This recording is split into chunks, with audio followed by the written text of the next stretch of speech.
Now the serpent was more cunning than any beast of the field which the Lord God had made. And he said to the woman, Has God indeed said, You shall not eat of every tree of the garden?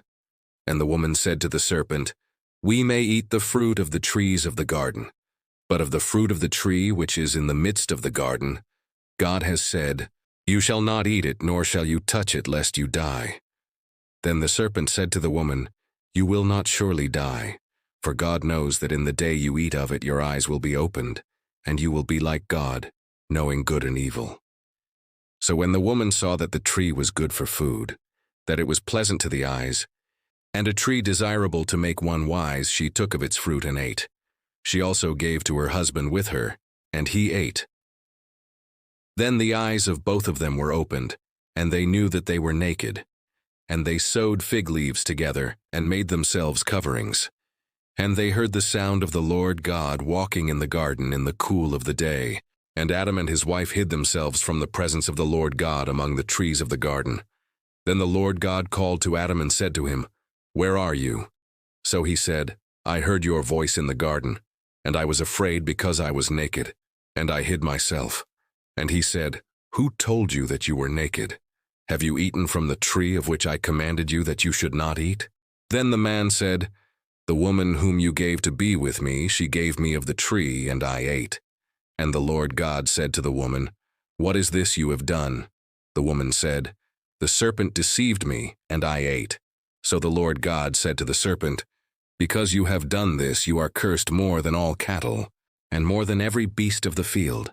On your belly you shall go, and you shall eat dust all the days of your life. And I will put enmity between you and the woman, and between your seed and her seed.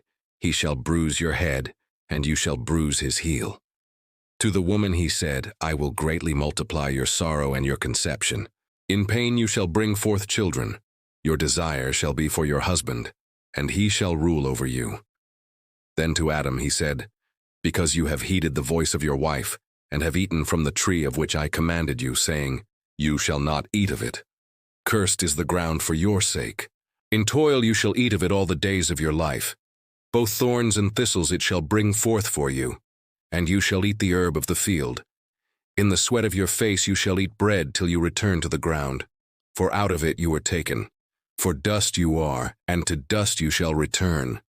And Adam called his wife's name Eve, because she was the mother of all living. Also for Adam and his wife the Lord God made tunics of skin and clothed them. Then the Lord God said, Behold, the man has become like one of us, to know good and evil. And now lest he put out his hand and take also of the tree of life, and eat and live forever. Therefore the Lord God sent him out of the Garden of Eden to till the ground from which he was taken. So he drove out the man, and he placed cherubim at the east of the Garden of Eden, and a flaming sword which turned every way, to guard the way to the tree of life.